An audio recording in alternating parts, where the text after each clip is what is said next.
বিশ্বকাপ বাছাই পর্বে অতি গুরুত্বপূর্ণ ম্যাচে ২৬ তারিখ ভোর ৬টায় মাঠে নামছে আর্জেন্টিনা বনাম ব্রাজিল। ইতিমধ্যে প্রস্তুতি পর্ব শুরু করে দিয়েছে আলবিসেলেস্তারা।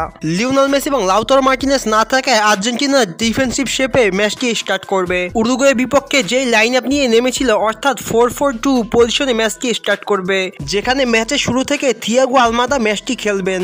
মাস্টারমাইন্ড লিওনেল স্কালোনি এবং অভিজ্ঞ ডরিবল জুনিয়র কে জিতবে এই ম্যাচটিতে সেটাই দেখার পালা। ব্রাজিল এবং আর্জেন্টিনা ম্যাচের আগে প্রস্তুতি ম্যাচ সেরে নিয়েছে আর্জেন্টিনার মূল দল এবং আর্জেন্টিনা আন্ডার-21 এর সাথে একটি ম্যাচ হয়, যেখানে আর্জেন্টিনা 2-0 গোলে ম্যাচটি জয়লাভ করে, যেখানে নাহুয়েল কোরেরা এবং নিকো পাচ দুইজনে এক করে গোল করে, যার ফলে ম্যাচটি জয়লাভ করে আর্জেন্টিনা। ম্যাচটি ছিল চ্যারিটি ম্যাচ, যেখানে আর্জেন্টিনার হাজার হাজার দর্শক ভিড় করে ম্যাচটি দেখাবার জন্য। সেখানে দর্শকের ভালোবাসায় মনোমুগ্ধ হয় আর্জেন্টিনা সিনিয়র দলের প্লেয়াররা।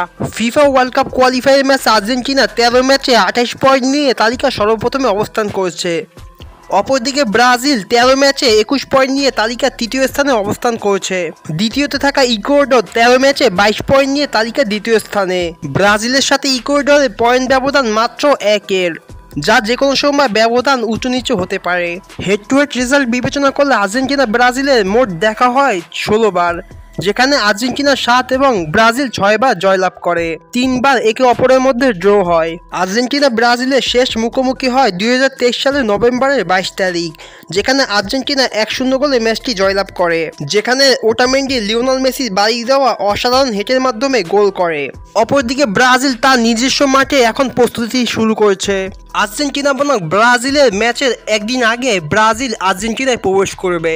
বর্তমানে ব্রাজিল তাদের নিজস্ব হোম গ্রাউন্ডে আর্জেন্টিনার বিপক্ষে ম্যাচটি জয়লাভ করার জন্য প্র্যাকটিস নিচ্ছে।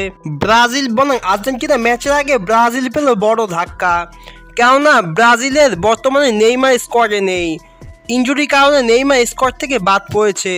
এরপর ইনজুরি সমস্যা এডারসন, নেইমার এবং এডারসনের তালিকায় যুক্ত হলো আলিসন। শেষ কলম্বিয়া বনাম ব্রাজিলের ম্যাচে কলম্বিয়ার সাথে সংঘর্ষ হয় ব্রাজিলের গোলকিপার এডারসনের। অতিরিক্ত ব্যথার কারণে ম্যাচ থেকে ছিটকে যায় আলিসন। আর্জেন্টিনা বনাম ব্রাজিল বা এল ক্লাসিকোতে অনেক বড় ধাক্কা পেল ব্রাজিল বনাম আর্জেন্টিনার শ্বাসরুদ্ধকর ম্যাচে কে জিতবে কমেন্ট সেকশনে জানিয়ে দিন আপনার মতামত। আর্জেন্টিনা বনাম ব্রাজিলের সুপার লড়াইয়ে মাঠে দেখা যাবে রদ্রিগো দে পলকে। আর্জেন্টিনা বনাম ব্রাজিলের অতি গুরুত্বপূর্ণ ম্যাচে দেখা যাবে রদ্রিগো দে পলকে। আর্জেন্টিনার অতি বিশ্বস্ত মিডফিল্ডার রদ্রিগো দে পল উরুগুয়ের বিপক্ষে ইনজুরির সমস্যার কারণে খেলতে পারেননি, যার ফলে লিওনেল স্কালোনি তাকে একটু বিশ্রামের সুযোগ দেন। লিওনেল স্কালোনি রদ্রিগো দে পলের বিকল্প অনুসারে মাঠে নামান জুলিয়ানো সিমেওনিকে। তার দ্বিতীয় ম্যাচই আর্জেন্টিনা হয়ে জ্বলে ওঠেন জুলিয়ানো সিমেওনি। আর্জেন্টিনা বনাম ব্রাজিলের অতি গুরুত্বপূর্ণ ম্যাচে মাঠে দেখা যাবে রদ্রিগো দে পলকে। শেষ 2021 সালে কোপা আমেরিকার ফাইনালে রদ্রিগো দে পলের অ্যাসিস্টের মাধ্যমে আনহেল ডি মারিয়া গোল দেন, যার ফলে আর্জেন্টিনার ঘরের মাঠে সর্বপ্রথম ট্রফি স্বাদ নেন লিওনেল মেসি। দেখা যাক আর্জেন্টিনা ব্রাজিল ম্যাচে কি হয়, কে জিততে পারে কার বিরুদ্ধে। ভিডিওটি ভালো লাগলে ভিডিওতে লাইক করে চ্যানেলটা সাবস্ক্রাইব করে দিবেন।